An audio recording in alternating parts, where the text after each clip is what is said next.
श्लोक महला पहला। सती पाप कर सत कमाहे। पावन शब्द जिसका आप संतां ने पाठ सरवण किया है। ਇਹ ਧੰਨ ਗੁਰੂ ਨਾਨਕ ਦੇਵ ਜੀ ਦਾ ਉਚਾਰਨ ਕੀਤਾ ਗਿਆ ਰਾਮ ਕਲੀ ਦੀ ਵਾਰ ਦੇ ਅੰਦਰ ਸ਼ਲੋਕ 11ਵੀਂ ਪੌੜੀ ਦੇ ਨਾਲ ਸੰਬੰਧਿਤ 11ਵੀਂ ਪੌੜੀ ਦਾ ਪਹਿਲਾ ਸ਼ਲੋਕ ਹੈ। ਜਿਸ ਵਕਤ ਧੰਨ ਗੁਰੂ ਨਾਨਕ ਦੇਵ ਜੀ ਜਗਤ ਦਾ ਭਲਾ ਕਰਦੇ ਹੋਏ ਉਧਾਰ ਕਰਦੇ ਹੋਏ ਸੰਸਾਰ ਦੇ ਅੰਦਰ ਵਿਚਰ ਰਹੇ ਸਨ, ਸਿੱਧਾਂ ਦੇ ਨਾਲ ਗੁਰੂ ਨਾਨਕ ਦੇਵ ਜੀ ਦੀ ਗਿਆਨ ਗੋਸ਼ਟੀ ਕਈ ਥਾਵਾਂ ਤੇ ਹੋਈ। ਅਖੀਰ ਨੂੰ ਸਿੱਧ ਹਾਰ ਕੇ ਗੁਰੂ ਨਾਨਕ ਦੇਵ ਜੀ ਦੇ ਉਪਾਸਕ ਬਣ ਗਏ। ਗੁਰੂ ਨਾਨਕ ਦੇਵ ਜੀ ਤੋਂ ਇਹਨਾਂ ਨੇ ਸਿੱਖਿਆ ਪ੍ਰਾਪਤ ਕੀਤੀ, ਹੰਕਾਰ ਦਾ ਤਿਆਗ ਕੀਤਾ। ਜਦੋਂ ਗੁਰੂ ਨਾਨਕ ਦੇਵ ਜੀ ਸੱਚੇ ਸਤਿਗੁਰੂ ਦੇ ਸਿੱਖ ਉਪਾਸਕ ਬਣ ਗਏ, ਫਿਰ ਇਹਨਾਂ ਨੇ ਗੁਰੂ ਨਾਨਕ ਦੇਵ ਜੀ ਦੇ ਅੱਗੇ ਬੇਨਤੀ ਪੂਰਵਕ ਇਹ ਪੁੱਛਣਾ ਕੀਤਾ। ਹੁਣ ਪਹਿਲੂ ਵਰਗਾ ਸਵਾਲ ਨਹੀਂ, ਜਿਵੇਂ ਸਿੱਧ ਪਹਿਲੂ ਸਵਾਲ ਕਰਦੇ ਸਨ ਹੰਕਾਰ ਦੇ ਵਿੱਚ ਕਿਸੇ ਨੂੰ ਉਲਝਾਉਣ ਦੇ ਲਈ, ਉਸ ਤਰ੍ਹਾਂ ਦਾ ਸਵਾਲ ਨਹੀਂ ਹੈਗਾ, ਕੇਵਲ ਗਿਆਨ ਦੀ ਪ੍ਰਾਪਤੀ ਕਰਨ ਵਾਲਾ ਸਵਾਲ ਹੈ। ਸਿੱਧਾਂ ਨੇ ਸਵਾਲ ਕੀਤਾ, ਸੱਚੇ ਸਤਿਗੁਰ ਧੰਨ ਗੁਰੂ ਨਾਨਕ ਦੇਵ ਜੀ ਹੋ, ਆਪ ਤਾਂ ਅਗੰਮੀ ਗਿਆਨ ਦੇ ਮਾਲਕ ਹੋ, ਤੇ ਕਿਰਪਾ ਕਰਕੇ ਸਾਨੂੰ ਦੱਸੋ ਵੀ ਇਹ ਜਿਹੜਾ ਹੁਣ ਕਲਯੁਗ ਚੱਲ ਰਿਹਾ ਹੈ, ਇਹਦੇ ਵਿੱਚ ਜਿਹੜਾ ਅੱਗੇ ਸਮਾਂ ਆਏਗਾ ਉਹ ਕਿਸ ਤਰ੍ਹਾਂ ਦਾ ਹੋਏਗਾ, ਉਦੋਂ ਲੋਕ ਕਿਸ ਤਰ੍ਹਾਂ ਦੇ ਸੁਭਾਅ ਦੇ ਹੋਣਗੇ। ਉਸ ਵਕਤ ਧੰਨ ਗੁਰੂ ਨਾਨਕ ਦੇਵ ਜੀ ਨੇ ਕਿਰਪਾ ਕੀਤੀ, ਸਿੱਧਾਂ ਨੂੰ ਦੱਸਿਆ, ਤੇ ਅੱਜ ਗੁਰੂ ਨਾਨਕ ਦੇਵ ਜੀ ਗੁਰਬਾਣੀ ਰੂਪ ਹੋ ਕਰਕੇ ਆਪਣੇ ਗੁਰਸਿੱਖਾਂ ਨੂੰ, ਸੰਗਤਾਂ ਨੂੰ ਇਹ ਗਿਆਨ ਉਪਦੇਸ਼ ਬਖਸ਼ਿਸ਼ ਕਰਦੇ ਨੇ। ਧੰਨ ਗੁਰੂ ਨਾਨਕ ਦੇਵ ਜੀ ਨੇ ਸਿੱਧਾਂ ਨੂੰ ਜਵਾਬ ਦਿੱਤਾ, ਹੈ ਸਿੱਧੋ, ਜੋ ਤੁਸੀਂ ਅਗੰਮੀ ਗਿਆਨ ਦੀ ਗੱਲ ਕੀਤੀ ਹੈ, ਆਉਣ ਵਾਲੇ ਸਮੇਂ ਦੀ ਕਲਯੁਗ ਦੀ ਗੱਲ ਕੀਤੀ ਹੈ, ਸਤੀ ਪਾਪ ਕਰ ਸਤ ਕਮਾਹੇ। ਸਤੀ ਇੱਕ ਸਤੀ ਪ੍ਰਥਾ ਚੱਲੀ ਹੋਈ ਸੀ, ਇਹਨੂੰ ਸਤੀ ਪ੍ਰਥਾ ਦੇ ਨਾਮ ਦੇ ਨਾਲ ਜਾਣਿਆ ਜਾਂਦਾ ਸੀ। ਜਦੋਂ ਵੀ ਕੋਈ ਔਰਤ ਦਾ ਪਤੀ ਸਰੀਰ ਛੱਡ ਜਾਂਦਾ, ਫਿਰ ਉਸ ਔਰਤ ਨੂੰ ਆਪਣੇ ਪਤੀ ਦੇ ਨਾਲ ਜਿੰਦੇ ਜੀ ਚਿਖਾ ਦੇ ਵਿੱਚ ਸੜਨਾ ਪੈਂਦਾ ਸੀ। ਇਸ ਦਾ ਵਿਰੋਧ ਗੁਰੂ ਨਾਨਕ ਦੇਵ ਜੀ ਨੇ ਵੀ ਕੀਤਾ, ਤੇ ਹੋਰ ਵੀ ਕਈ ਸਮਾਜ ਸੁਧਾਰਕ ਸਨ, ਉਹਨਾਂ ਨੇ ਕੀਤਾ। ਸਭ ਤੋਂ ਜ਼ਿਆਦਾ ਧੰਨ ਗੁਰੂ ਅਮਰਦਾਸ ਜੀ ਨੇ ਇਸ ਦਾ ਵਿਰੋਧ ਕੀਤਾ, ਤੇ ਫਿਰ ਇਹ ਪ੍ਰਥਾ ਗੁਰੂ ਅਮਰਦਾਸ ਜੀ ਦੇ ਸਮੇਂ ਦੇ ਵਿੱਚ ਬਿਲਕੁਲ ਖਤਮ ਹੋ ਗਈ ਸੀ, ਸਮਾਪਤ ਹੋ ਗਈ ਸੀ। ਹੁਣ ਗੁਰੂ ਨਾਨਕ ਦੇਵ ਜੀ ਸੱਚੇ ਸਤਿਗੁਰ ਦੱਸਦੇ ਨੇ ਵੀ ਸਤੀ ਉਸ ਨੂੰ ਆਖਿਆ ਜਾਂਦਾ ਹੈ ਜਿਹੜੀ ਔਰਤ ਆਪਣੇ ਪਤੀ ਦੇ ਸੱਤ ਦੇ ਵਿੱਚ ਸਾਰਾ ਜੀਵਨ ਇਹਨਾਂ ਜਿਹੜਾ ਉਹ ਬਤੀਤ ਕਰ ਲੇ, ਉਹਨੂੰ ਸਤੀ ਆਖਿਆ ਜਾਂਦਾ ਸੀ। ਵੀ ਇਸ ਨੇ ਪਤੀ ਦੇ ਸੱਤ ਦੇ ਵਿੱਚ ਜੀਵਨ ਬਤੀਤ ਕਰ ਲਿਆ। ਸਤੀ ਪਾਪ ਕਰ ਸਤ ਕਮਾਹੇ।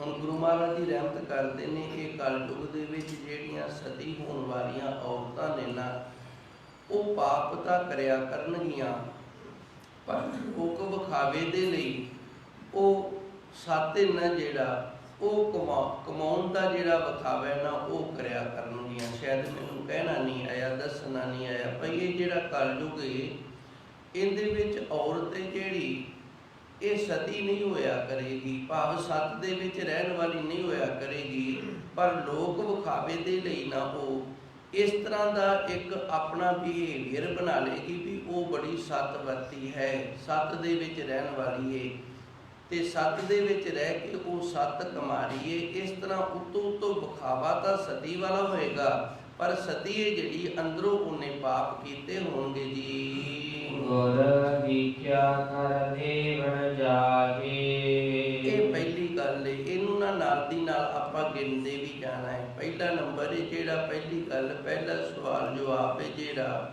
ਉਹ ਇਹ ਕਿ ਕਲਯੁਗ ਦੇ ਵਿੱਚ ਜੋ ਔਰਤਾਂ ਹੋਣਗੀਆਂ ਉਹ ਲੋਕਾਂ ਨੂੰ ਵਿਖਾਵੇ ਦੇ ਲਈ ਕੇਵਲ ਸਤੀ ਹੋਇਆ ਕਰਨਗੀਆਂ, ਸੱਤ ਕਮਾਉਣ ਵਾਲੀਆਂ ਹੋਇਆ ਕਰਨਗੀਆਂ, ਬਾਕੀ ਤਕਰੀਬਨ ਜਿਹੜਾ ਉਹਨਾਂ ਦਾ ਜੀਵਨ ਇੰਨਾ ਇਹ ਪਲੀਤ ਹੋਇਆ ਕਰੇਗਾ। ਗੁਰ ਤੀਖਿਆ ਘਰ ਦੇਵਨ ਜਾਹੇ। ਤੇ ਇਸ ਦੇ ਅੰਦਰ ਗੁਰੂ ਕਿਸ ਤਰ੍ਹਾਂ ਦੇ ਹੋਣਗੇ, दूजा नंबर है, दूजा सवाल है, दूजा उत्तर है, दूजी सिੱਖਿਆ है।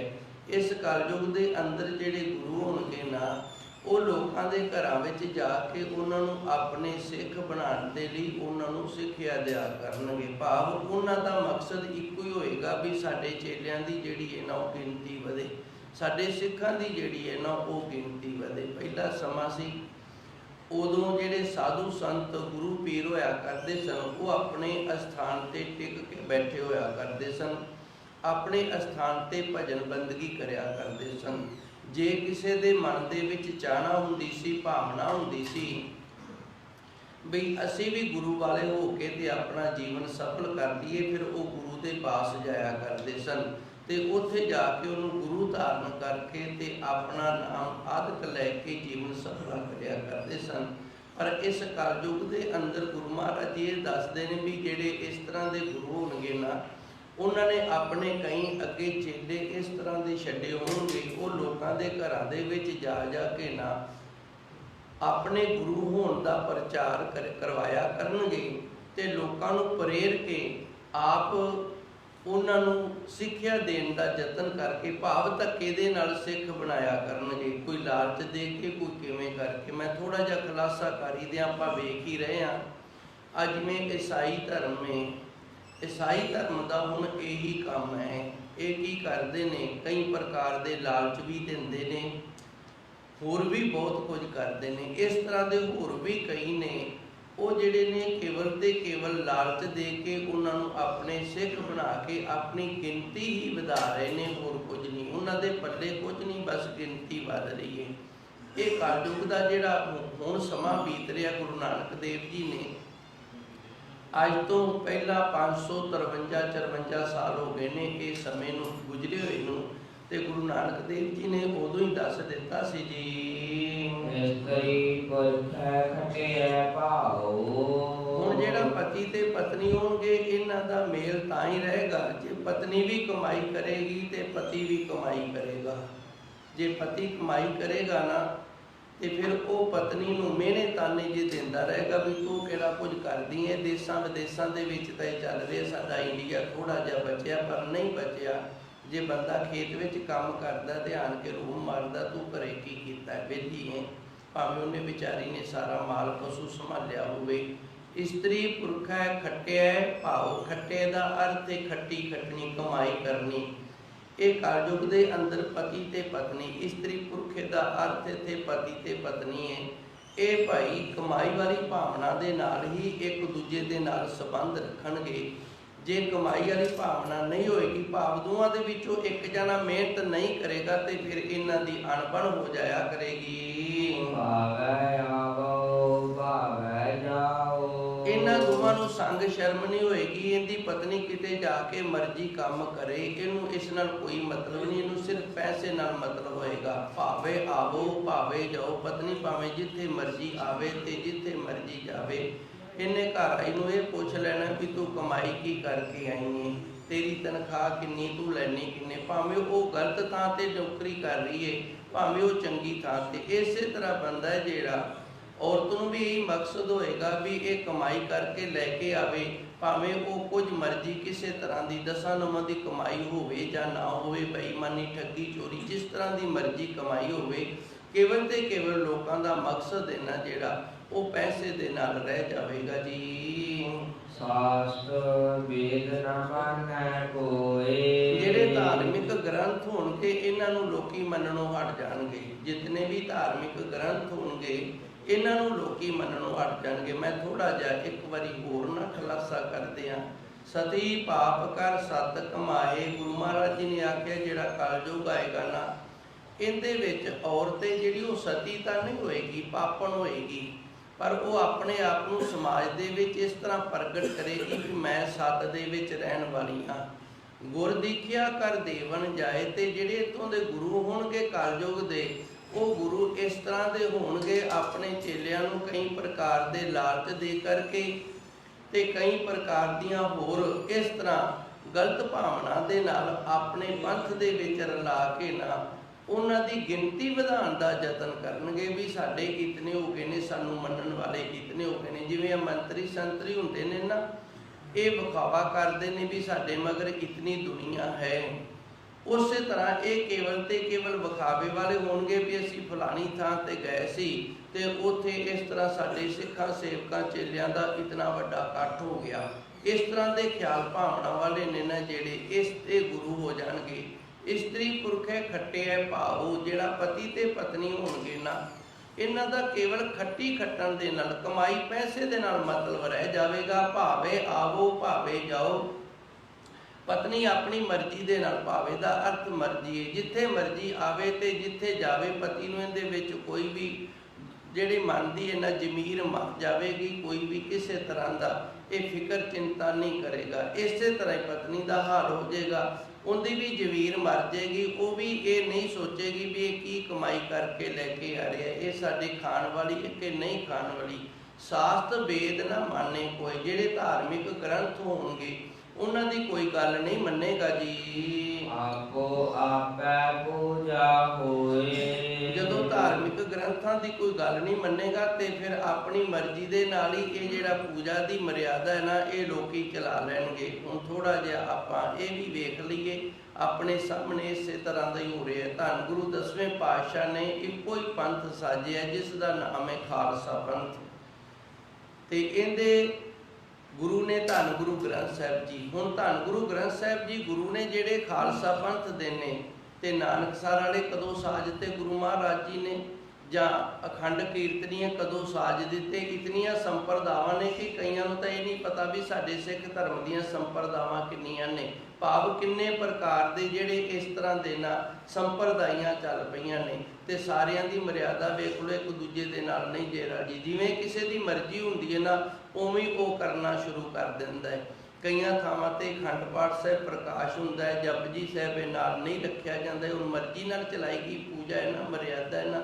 ਕਈਆਂ ਥਾਵਾਂ ਤੇ ਜਦੋਂ ਭੋਗ ਪਾਇਆ ਜਾਂਦਾ ਹੈ ਨਾ, ਉੱਥੇ ਜਪਜੀ ਸਾਹਿਬ ਨਹੀਂ ਪੜਿਆ ਜਾਂਦਾ। ਆਪਾਂ ਸਹਿਜ ਪਾਠ ਦਾ ਭੋਗ ਪਾਉਂਦੇ ਹਾਂ, 5 ਪੌੜੀਆਂ ਜਪਜੀ ਸਾਹਿਬ ਦੀਆਂ ਪੜ੍ਹ ਕੇ ਤੇ ਫਿਰ ਆਨੰਦ ਸਾਹਿਬ ਪੜ੍ਹਦੇ ਹਾਂ। ਕਈਆਂ ਥਾਵਾਂ ਤੇ ਜਪਜੀ ਸਾਹਿਬ ਕੋਈ ਨਹੀਂ ਜੇ ਪੜਿਆ ਜਾਂਦਾ, ਕੇਵਲ ਮਹਾਰਾਜ ਜੀ ਦੀ ਬਾਣੀ ਪੜ੍ਹ ਕੇ ਸੰਪੂਰਨ ਆਨੰਦ ਸਾਹਿਬ ਪੜ੍ਹ ਕੇ ਤੇ ਭੋਗ ਪਾਇਆ ਜਾਂਦਾ ਹੈ। ਉਹਨਾਂ ਨੂੰ ਜੇ ਪੁੱਛੀਏ ਨਾ ਵੀ ਤੁਸੀਂ ਜਪਜੀ ਸਾਹਿਬ ਦੀਆਂ 5 ਪੌੜੀਆਂ ਕਿਉਂ ਨਹੀਂ ਪੜ੍ਹੀਆਂ, ਇਹ ਪੁਰਾਤਨ ਮਰਿਆਦਾ ਹੈ, ਤੇ ਉਹ ਕਹਿਣਗੇ ਦੁਬਾਰੇ ਸ਼ੁਰੂ ਹੋ ਜਾਂਦਾ ਹੈ।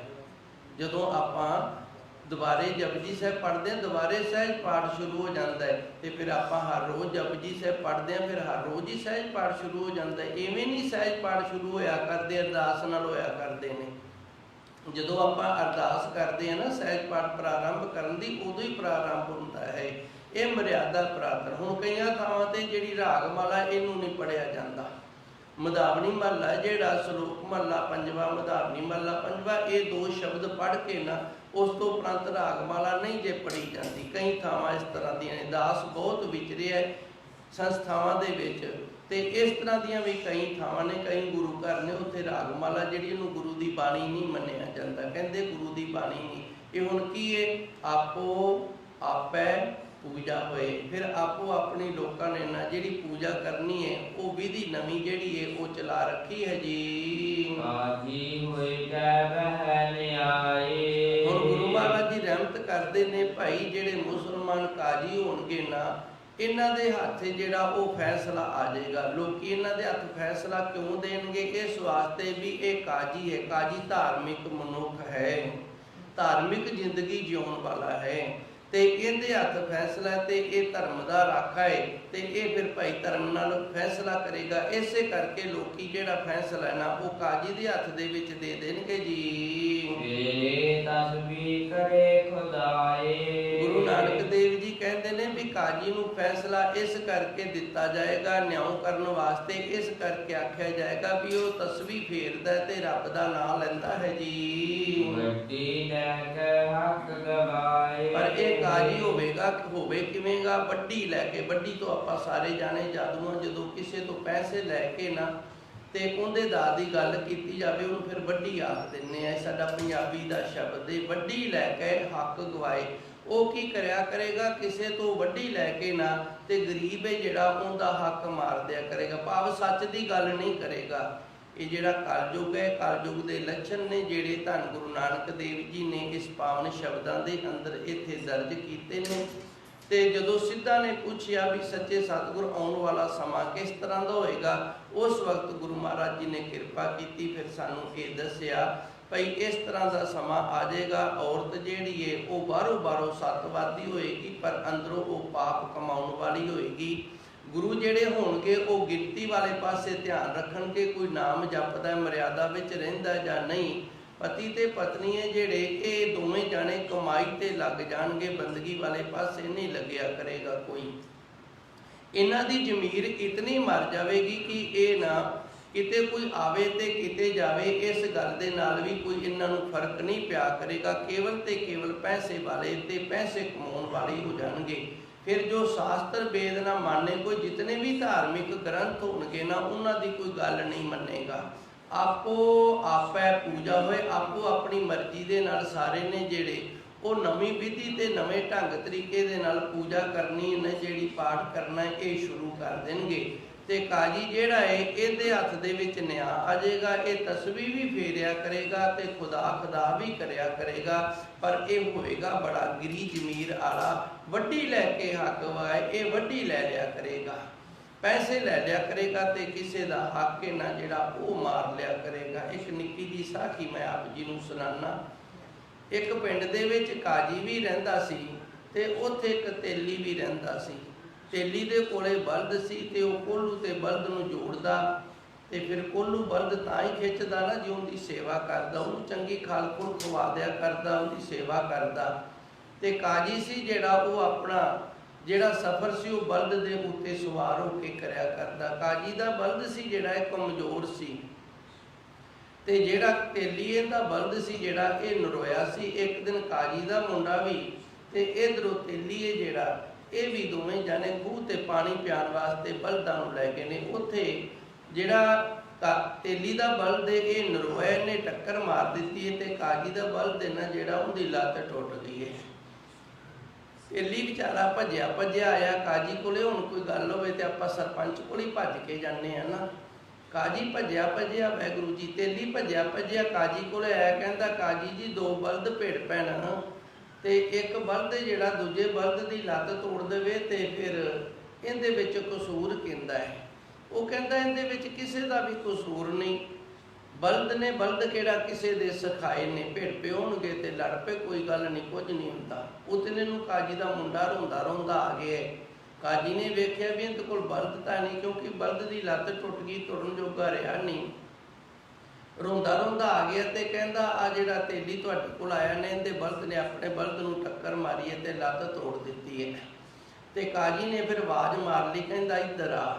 ਕਹਿੰਦਾ ਜੀ ਦੱਸੋ। ਕਹਿੰਦਾ ਮੈਂ ਅੱਗੇ ਨਾ ਲਾਲ ਕਿਤਾਬ ਹੁੰਦੀ ਹੈ ਇਹਨਾਂ ਦੀ, ਉਹਦੇ ਵਿੱਚ ਰੂਲ ਲਿਖੇ ਹੁੰਦੇ ਨੇ। ਕਹਿੰਦਾ ਅੱਗੇ ਮੈਂ ਲਾਲ ਕਿਤਾਬ ਨਹੀਂ ਸੀ ਪੜ੍ਹੀ, ਵੈਸੇ ਤੈਨੂੰ ਦੱਸ ਦਿੱਤਾ ਸੀ। ਲਾਲ ਕਿਤਾਬ ਦੇ ਵਿੱਚ ਲਿਖਿਆ ਹੈ ਵੀ ਜਦੋਂ ਕੋਈ ਬਲਦ ਦੂਜੇ ਬਲਦ ਦੀ ਲੱਤ ਤੋੜੇ ਨਾ ਇਸ ਤਰ੍ਹਾਂ ਭਿੜ ਕੇ, ਜਿਹੜਾ ਤਗੜਾ ਹੋਵੇ ਉਹ ਮਾੜੇ ਦੀ ਜਦੋਂ ਇਸ ਤਰ੍ਹਾਂ ਲੱਤ ਤੋੜ ਦੇਵੇ ਤੇ ਫਿਰ ਉਹ ਬਲਦ ਦੇ ਨਾਲ ਬਲਦ ਵੀ ਦੇਣਾ ਪੈਂਦਾ ਤੇ ਨਾਲ 50 ਰੁਪਏ ਹੋਰ ਵੀ ਦੇਣੇ ਪੈਂਦੇ। ਹੁਣ ਇਹ ਬਲਦ ਸਾਡਾ ਹੋ ਗਿਆ, ਤੇਰਾ ਨਹੀਂ ਹੈਗਾ, ਤੇ ਨਾਲ 50 ਰੁਪਏ ਸਾਨੂੰ ਹੋਰ ਦੇ ਕੇ ਜਾ। ਸੋ ਇਸ ਤਰ੍ਹਾਂ ਦੇ ਜਿਹੜੇ ਕਾਜੀ ਨੇ ਨਾ, ਵੱਡੀ ਲੈ ਕੇ ਹੱਕ ਗਵਾਏ। ਹੋਰ ਵੀ ਬੜੀਆਂ ਸਾਖੀਆਂ ਨੇ, ਪਰ ਸਮੇਂ ਨੂੰ ਧਿਆਨ ਦੇ ਵਿੱਚ ਰੱਖਦੇ ਹੋਏ ਆਪ ਜੀ ਸਮਝ ਗਏ ਵੀ ਵੱਡੀ ਲੈ ਕੇ ਜਿਹੜਾ ਨਾ ਉਹ ਹੱਕ ਕੇ ਦੂਜੇ ਦਾ ਮਾਰ ਦਿਆ ਕਰਨਗੇ ਜੀ ਕੋ ਪੁੱਛੈ ਤਾਂ ਪੜ੍ਹ ਸੁਣਾਏ। ਜੇ ਕੋਈ ਕਾਜੀ ਨੂੰ ਪੁੱਛੇਗਾ ਨਾ ਵੀ ਆ ਤੂੰ ਕੋਈ ਫੈਸਲੇ ਦੀ ਗੱਲ ਥੋੜਾ ਕੀਤੀ ਏ, ਤੇ ਲੋਕੀ ਵਿਚਾਰੇ ਨੇ ਜਿਹੜੇ ਉਹ ਚੁੱਪ ਕਰ ਦੇਣਗੇ। ਉਹ ਜਦੋਂ ਆਖ ਦੇਗਾ ਸਾਡੇ ਗ੍ਰੰਥ ਕਿਤਾਬ ਦੇ ਵਿੱਚ ਲਿਖੀਏ, ਜੇ ਕੋਈ ਪੁੱਛੇ ਤਾਂ ਪੜ੍ਹ ਸੁਣਾਏ। ਜਦੋਂ ਕੋਈ ਪੁੱਛੇਗਾ ਤੇ ਉਥੋਂ ਪੜ੍ਹ ਕੇ ਸੁਣਾ ਦੇਵੇਗਾ ਵੀ ਆਹ ਵੇਖ ਆਹ ਲਿਖਿਆ ਹੋਇਆ ਹੈ ਤੇ ਇਹਦੇ ਲਿਖੇ ਦੇ ਮੁਤਾਬਕ ਮੈਂ ਤੈਨੂੰ ਆਖ ਰਿਹਾ। ਇਸ ਤਰ੍ਹਾਂ ਝੂਠ ਵੀ ਬੋਲ ਦਿਆ ਕਰਨਗੇ, ਭਾਵ ਅਰਥ ਕੁਝ ਹੋਰ ਹੋਏਗਾ ਤੇ ਅਰਥ ਕੁਝ ਹੋਰ ਕੱਢ ਦੇਣਗੇ। ਇੱਕ ਨਿੱਕਾ ਜਿਹਾ ਪ੍ਰਸੰਗ ਹੈ, ਅਨੰਦਪੁਰ ਸਾਹਿਬ ਇੱਕ ਸਿੰਘ ਨੇ ਨਾ ਦੂਜੇ ਸਿੰਘ ਤੋਂ ਮਾਇਆ ਲੈ ਲਈ, ਤੇ ਜਦੋਂ ਸਿੰਘ ਨੇ ਸਿੰਘ ਤੋਂ ਮਾਇਆ ਲੈ ਲਈ ਤੇ ਉਹ ਮੋੜਦਾ ਨਹੀਂ ਸੀ। ਜਦੋਂ ਨਹੀਂ ਸੀ ਮੋੜਦਾ ਤੇ ਝਗੜਾ ਹੋ ਗਿਆ। ਗੁਰੂ ਮਹਾਰਾਜ ਜੀ ਦੇ ਪਾਸ ਆਇਆ। ਗੁਰੂ ਮਹਾਰਾਜ ਜੀ ਨੇ ਪੁੱਛਿਆ ਵੀ ਇਹਦੀ ਮਾਇਆ ਵਾਪਸ ਕਿਉਂ ਨਹੀਂ ਕਰਦਾ? कहता जी गुरबाणी दे विच लिखिया केते लै लै मुक्कर पाए, भी किन्ने ही इस तरह के बंदे ने ਜਿਹੜੇ लैके मुक्कर जाते हैं, तो फिर मैं मुक्कर गया तो की हो गया। सो इस तरह के भी कई लोग होंगे ने, जे कोई पूछे तो पढ़ सुनाए, जे कोई पूछता ना भी तू आ गलत किया है तो फिर कोई ना कोई विचों नुकता वो कढ़ लेंदे ने, बेसमझी दे नाल गलत पासे अर्थ ला के ते पढ़ के सुनाने वाले भी होणगे जी। तुरक मंत्र कन हृदय समाहे। ये जदों तुरकां दा राज हो गया सी ना, इन्हां ने एक जबरन अपनियां दाइयां ने जिहड़ियां वो नियुक्त कीतियां सन भी जदों भी किसी हिंदू दे घरे बच्ची बच्चा होवे ते उहदे कंन दे विच जिहड़ा तुरकां दा मंत्र है ना वो सुनाउणा है तुसीं।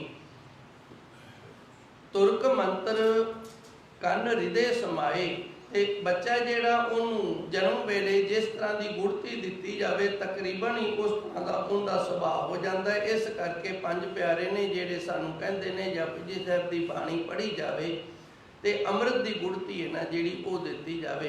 गुरु महाराज जी इत्थे हुण सानूं ये दस रहे ने तुरक मंत्र कन हृदय समाए। ये समा आ जाएगा जिवें तुरकां ने दाइयां नियुक्त कीतियां ने ना, ते वो तुरकानी मंत्र है जिहड़ा वो पढ़ के ते बच्चे दे हिरदे दे विच वो मंत्र समा जांदा है। उस तरह आउण वाले समय दे विच ये पखंडवाद है ना जिहड़ा बहुत वध जाएगा, बड़ा पखंडवाद है जिहड़ा ये वध जाएगा। जदों भी कोई बच्चा जन्म लएगा उहदे नाल धार्मिक क्रिया नहीं कीती जाएगी जिवें सानूं पंज प्यारे दसदे ने। आपो अपनी मर्जी दे नाल जिस तरह दे कोई किसी पीर फकीर नूं मनण वाला होएगा उस तरह की क्रिया की जाएगी जी। लोक मुहावह झाड़ी खाहे।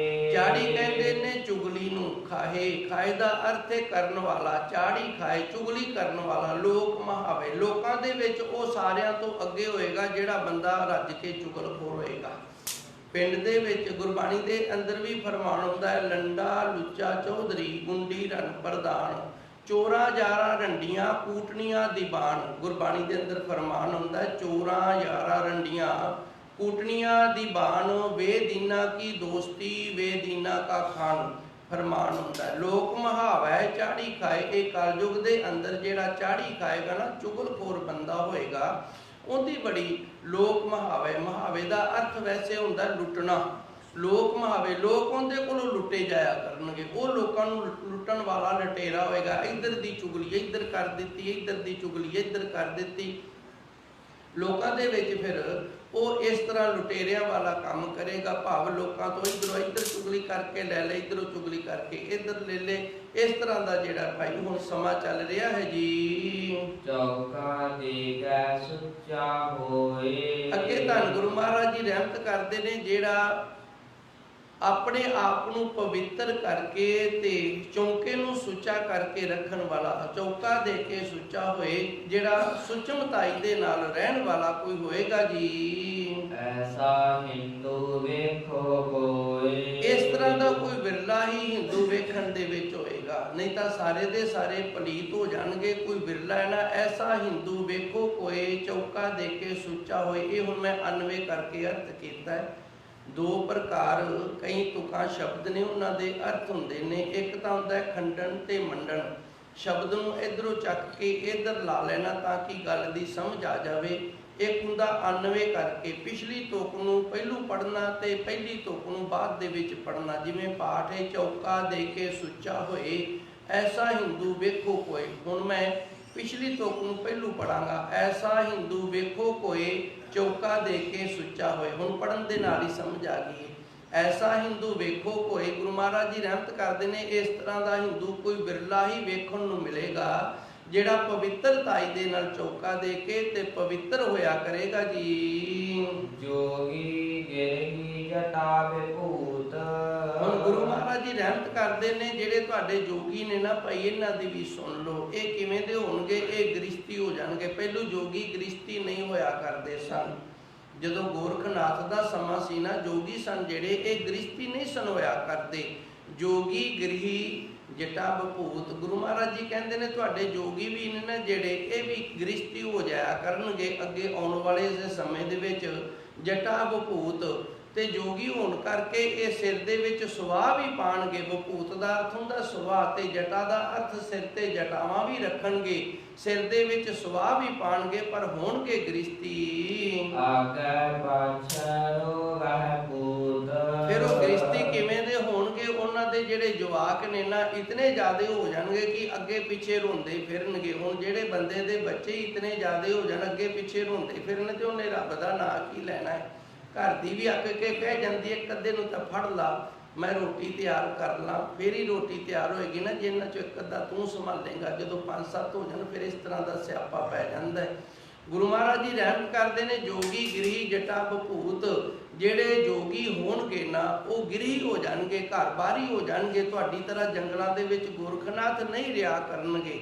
ਸਿਰ ਦੇ ਵਿੱਚ ਜਟਾਵਾਂ ਵੀ ਹੋਣਗੀਆਂ ਤੇ ਸੁਆਹ ਵੀ ਤੁਹਾਡੀ ਤਰ੍ਹਾਂ ਫੂਕਿਆ ਕਰਨਗੇ, ਪਾਇਆ ਕਰਨਗੇ। ਆਗੇ ਪਾਛੇ ਰੋਵੇ ਪੂਤ। ਉਹਨਾਂ ਦੀ ਜਿਹੜੀ ਔਲਾਦ ਉਹ ਵੀ ਸਬਰ ਸੰਤੋਖ ਵਾਲੀ ਨਹੀਂ ਹੋਏਗੀ, ਅੱਗੇ ਪਿੱਛੇ ਉਹਨਾਂ ਦੇ ਰੁਲਦੀ ਫਿਰੇਗੀ, ਰੋਂਦੀ ਫਿਰੇਗੀ ਜੀ। ਜੋਗ ਨ ਪਾਇਆ ਜੁਗਤ ਗਵਾਈ। ਇਹਨਾਂ ਨੇ ਹੁਣ ਜਿਹੜਾ ਗੋਰਖਨਾਥ ਦਾ ਚਲਾਇਆ ਹੋਇਆ ਜੋਗ ਸੀ ਉਹਨੂੰ ਤਾਂ ਪ੍ਰਾਪਤ ਨਹੀਂ ਕੀਤਾ। ਜੁਗਤ ਗਵਾਈ ਸਮਾਂ ਦੀ ਜੁਗਤੀ ਹੀ ਨਾਸ ਕਰਤੀ ਹੈ। ਜੋਗ ਪਾਉਣ ਵਾਲੀ ਜਿਹੜੀ ਜੁਗਤੀ ਸੀ ਨਾ ਉਹਨੂੰ ਹੀ ਇਹਨਾਂ ਨੇ ਨਾਸ ਕਰ ਦਿੱਤਾ, ਗਵਾ ਦਿੱਤੀ ਹੈ ਜੀ। ਕਿਤ ਕਾਰਨ ਸ਼ਾਹੀ ਪਾਈ। ਹੁਣ ਇਹਨਾਂ ਨੂੰ ਜੇ ਆਪਾਂ ਪੁੱਛੀਏ ਵੀ ਜਦੋਂ ਤੂੰ ਘਰ ਪਰਿਵਾਰ ਵਾਲਾ ਹੈ ਤੇ ਫਿਰ ਸਿਰ ਦੇ ਵਿੱਚ ਸੁਆਹ ਕਾਹਦੇ ਲਈ ਪਾਈਏ? ਕੁਛ ਨਾ ਬਣਦਾ। ਕਿਤ ਕਾਰਨ ਸਿਰ ਸ਼ਾਹੀ ਪਾਈ। ਭਾਈ ਤੇਰੇ ਸਿਰ ਦੇ ਵਿੱਚ ਸੁਆਹ ਪਾਉਣ ਦਾ ਕਾਰਨ ਕੀ ਹੈ? ਤੂੰ ਆਮ ਗ੍ਰਿਸ਼ਤੀਆਂ ਦੀ ਤਰ੍ਹਾਂ ਗ੍ਰਿਸ਼ਤੀ ਹੈ, ਘਰ ਪਰਿਵਾਰ ਵਾਲਾ, 5-7 ਤੇਰੇ ਜਵਾਕ ਅੱਗੇ ਪਿੱਛੇ ਰੋਂਦੇ ਫਿਰਦੇ ਨੇ, ਤੈਨੂੰ ਜੋਗ ਵਾਲੀ ਜੁਗਤੀ ਤਾਂ ਆਉਂਦੀ ਨਹੀਂ, ਗਵਾ ਦਿੱਤੀ ਏ, ਤੇ ਫਿਰ ਕਾਹਦੇ ਲਈ ਸਿਰ ਦੇ ਵਿੱਚ ਸੁਆਹ ਪਾਈ ਹੈ ਜੀ? ਨਾਨਕ ਕਲ ਕਾ ਇਹੋ ਪਰਵਾਨ। ਹੁਣ ਧੰਨ ਗੁਰੂ ਮਹਾਰਾਜ ਜੀ ਰਹਿਮਤ ਕਰਦੇ ਨੇ, ਕਲਯੁਗ ਨੂੰ ਨਾ ਇਹ ਪਰਵਾਨ ਹੈ, ਮਨਜ਼ੂਰ ਹੈ। ਜਿਹੜਾ ਇਸ ਤਰ੍ਹਾਂ ਰਹਿੰਦਾ ਨਾ ਕਲਯੁਗ ਦੇ ਅਨੁਸਾਰੀ ਉਹ ਦੁਖੀ ਨਹੀਂ ਹੁੰਦਾ। ਜਿਹੜਾ ਇਹਦੇ ਉਲਟ ਚੱਲਦਾ ਉਹ ਦੁਖੀ ਹੁੰਦਾ ਹੈ। ਕਿਸੇ ਦਾ ਰਾਜ ਹੋਵੇ ਤੇ ਰਾਜ ਦੇ ਜਿਹੜੇ ਬਣਾਏ ਹੋਏ ਕਾਨੂੰਨ ਨੇ ਉਹਨਾਂ ਕਾਨੂੰਨਾਂ ਦੇ ਅਨੁਸਾਰ ਅਸੀਂ ਤੁਰੇ ਰਹੀਏ ਤੇ ਸਾਨੂੰ ਕੋਈ ਪੁੱਛਦਾ ਹੀ ਨਹੀਂ। ਸਮਾਜ ਦੇ ਵਿੱਚ ਜਦੋਂ ਸਰਕਾਰ ਕੋਈ ਕਾਨੂੰਨ ਬਣਾਉਂਦੀ ਏ, ਅਸੀਂ ਕਾਨੂੰਨ ਦੇ ਅਨੁਸਾਰ ਜਿਉਣਾ ਸਿੱਖ ਲਈਏ, ਜਿਉਣਾ ਆ ਜਾਵੇ, ਤੇ ਫਿਰ ਸਾਨੂੰ ਕੋਈ ਵੀ ਕੁਝ ਨਹੀਂ ਕਹਿੰਦਾ, ਨਾ ਪੁਲਿਸ ਕੁਝ ਕਹਿੰਦੀ, ਨਾ ਕੋਈ ਹੋਰ ਕਹਿੰਦਾ, ਕਿਉਂਕਿ ਅਸੀਂ ਕਾਨੂੰਨ ਦੇ ਅਨੁਸਾਰ ਜਿਹੜਾ ਹੈ ਉਸ ਤਰ੍ਹਾਂ ਚੱਲ ਰਹੇ ਹਾਂ। ਜੇ ਸਾਨੂੰ ਉਹ ਕਾਨੂੰਨ ਮਨਜ਼ੂਰ ਨਾ ਹੋਣ ਵੀ ਇਹ ਕਾਨੂੰਨ ਤਾਂ ਗਲਤ ਬਣਾਏ ਹੋਏ ਨੇ, ਤੇ ਫਿਰ ਭਾਈ ਉੱਥੇ ਲੜਾਈ ਝਗੜਾ ਜਿਹੜਾ ਉਹ ਹੋ ਜਾਂਦਾ ਨਾ, ਵਿਰੋਧ ਹੋ ਜਾਂਦਾ ਇੱਕ ਦੂਜੇ ਦਾ। ਗੁਰੂ ਮਹਾਰਾਜ ਜੀ ਰਹਿਮਤ ਕਰਦੇ ਨੇ, ਨਾਨਕ ਕਲ ਕਾ ਇਹੋ ਪ੍ਰਵਾਨ। ਜਿਹੜਾ ਕਲਯੁਗ ਹੈ ਨਾ ਇਹਨੂੰ ਇਹੀ ਪ੍ਰਵਾਨ ਹੋਏਗਾ। ਪ੍ਰਵਾਨ ਦਾ ਅਰਥ ਹੁੰਦਾ ਮਨਜ਼ੂਰ। ਇਹਨਾਂ ਕਲਯੁਗ ਨੂੰ ਇਹ ਪ੍ਰਵਾਨ ਹੋਏਗਾ ਜੇ ਕੋਈ ਬੰਦਗੀ ਕਰਨ ਵਾਲਾ ਹੋਏਗਾ, ਜੇ ਕੋਈ ਸਿਮਰਨ ਕਰਨ ਵਾਲਾ ਹੈ, ਨਾਉ ਲੈ। ਗੁਰੂ ਮਹਾਰਾਜ ਜੀ ਦੀ ਬਾਣੀ ਦੇ ਅੰਦਰ ਮਿਲੇ ਬਦਨਾਮੀ। ਜਿਹੜਾ ਨਾਂ ਜਪੇਗਾ ਨਾ ਉਹਨੂੰ ਬਦਨਾਮੀ ਦਿੰਦਾ ਹੈ, ਉਹ ਬਦਨਾਮ ਹੋ ਜਾਂਦਾ ਹੈ ਜੀ। ਆਪੇ ਆਖਣ ਆਪੇ ਜਾਣ। ਇਹ ਕਲਯੁਗ ਦੇ ਵਿੱਚ ਆਪੇ ਆਖਣ ਆਪੇ ਜਾਣ, ਆਪਣੇ ਆਪ ਨੂੰ ਆਪ ਹੀ ਆਖਣ ਵਾਲੇ ਤੇ ਆਪਣੇ ਆਪ ਨੂੰ ਆਪ ਹੀ ਜਾਣਨ ਵਾਲੇ ਹੋਣਗੇ। ਭਾਵ ਆਪਣੀ ਵਡਿਆਈ ਆਪ ਕਰਾਇਆ ਕਰਨਗੇ ਤੇ ਆਪਣੇ ਆਪ ਨੂੰ ਸਾਰਿਆਂ ਤੋਂ ਚੰਗੇ ਆਪ ਹੀ ਜਾਣਨ ਵਾਲੇ ਹੋਣਗੇ। ਆਪੇ ਆਖਣ ਆਪੇ ਜਾਣੇ ਦਾ ਮੁੱਖ ਅਰਥ ਇਹ ਹੈ, ਹੇ ਵਾਹਿਗੁਰੂ ਤੂੰ ਆਪ ਹੀ ਸਾਡੇ ਤੋਂ ਅਖਵਾਰਿਆ ਤੇ ਆਪ ਹੀ ਜਾਣਦਾ। ਕਿਉਂਕਿ ਧੰਨ ਗੁਰੂ ਨਾਨਕ ਦੇਵ ਜੀ ਦੀ ਪਾਵਨ ਬਾਣੀ ਦੇ ਅੰਦਰ ਗੁਰੂ ਮਹਾਰਾਜ ਜੀ ਨੇ ਕਿਤੇ ਵੀ ਅਹੰਗ ਸ਼ਬਦ ਦੇ ਜਿਹੜਾ ਉਹਨੂੰ ਅੰਦਰ ਨਹੀਂ ਆਉਣ ਦਿੱਤਾ। ਮਨ ਦੇ ਵਿੱਚ ਇਸ ਤਰ੍ਹਾਂ ਦਾ ਕਦੇ ਫੁਰਨਾ ਹੀ ਨਹੀਂ ਆਇਆ ਵੀ ਅਸੀਂ ਵੀ ਕੁਝ ਆਖ ਰਹੇ ਹਾਂ, ਸਾਨੂੰ ਵੀ ਕੁਝ ਪਤਾ ਹੈ। ਹੁਣ ਗੁਰੂ ਮਹਾਰਾਜ ਜੀ ਰਹਿਮਤ ਕਰਦੇ ਨੇ, ਆਪੇ ਆਖਣ, ਹੇ ਅਕਾਲ ਪੁਰਖ ਵਾਹਿਗੁਰੂ ਜੀਓ ਤੂੰ ਆਪੇ ਹੀ ਸਾਨੂੰ ਆਖਣ ਜੋਗਾ ਬਣਾਇਆ, ਆਪੇ ਜਾਣ ਤੇ ਆਪ ਹੀ ਤੂੰ ਜਾਣਦਾ ਵੀ ਅੱਗੇ ਆਉਣ ਵਾਲਾ ਸਮਾਂ ਨਾ ਜਿਹੜਾ ਉਸ ਦੇ ਵਿੱਚ ਕਿਸ ਤਰ੍ਹਾਂ ਦੇ ਹੋਣਗੇ ਜੀ। ਮਹੱਲਾ ਪਹਿਲਾ। ਹਿੰਦੂ ਕੈ ਕਰ ਹਿੰਦੂ ਆਵੇ।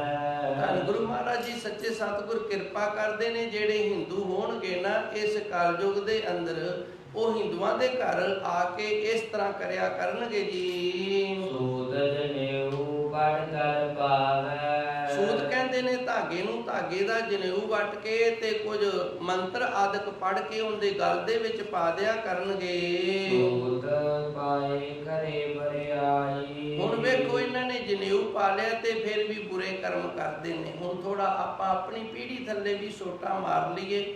ਗੁਰਸਿੱਖ ਜਿਹੜਾ ਉਹ ਗੁਰਸਿੱਖ ਦੇ ਘਰ ਆਉਂਦਾ, ਭਾਵ ਗੁਰਸਿੱਖ ਜਿਹੜਾ ਉਹ ਗੁਰਸਿੱਖ ਦੇ ਕੋਲੋਂ ਅੰਮ੍ਰਿਤ ਜਿਹੜਾ ਨਾ ਗੁਰੂ ਮਹਾਰਾਜ ਜੀ ਦੀ ਹਜ਼ੂਰੀ ਦੇ ਅੰਦਰ ਪ੍ਰਾਪਤ ਕਰਦਾ ਹੈ। ਪੰਜ ਸਿੰਘਾਂ ਦੀ ਡਿਊਟੀ ਲਾਈ ਹੈ, ਗੁਰੂ ਮਹਾਰਾਜ ਜੀ ਨੇ ਪੰਥ ਸਾਜੇ ਹੈ ਤੇ ਉੱਥੇ ਅਸੀਂ ਗੁਰੂ ਮਹਾਰਾਜ ਜੀ ਦੀ ਹਜ਼ੂਰੀ ਦੇ ਅੰਦਰ ਅੰਮ੍ਰਿਤਧਾਰੀ ਹੋ ਜਾਂਦੇ ਹਾਂ, ਪੰਜ ਕਕਾਰੀ ਹੋ ਜਾਂਦੇ ਹਾਂ, ਪੰਜ ਸੱਤ ਬਾਣੀਆਂ ਦੇ ਨਿਤਨੇਮੀ ਹੋਣ ਦਾ ਪਰਨ ਕਰਦੇ ਹੁੰਦੇ ਹਾਂ, ਭਾਵੇਂ ਨਹੀਂ ਹੁੰਦੇ।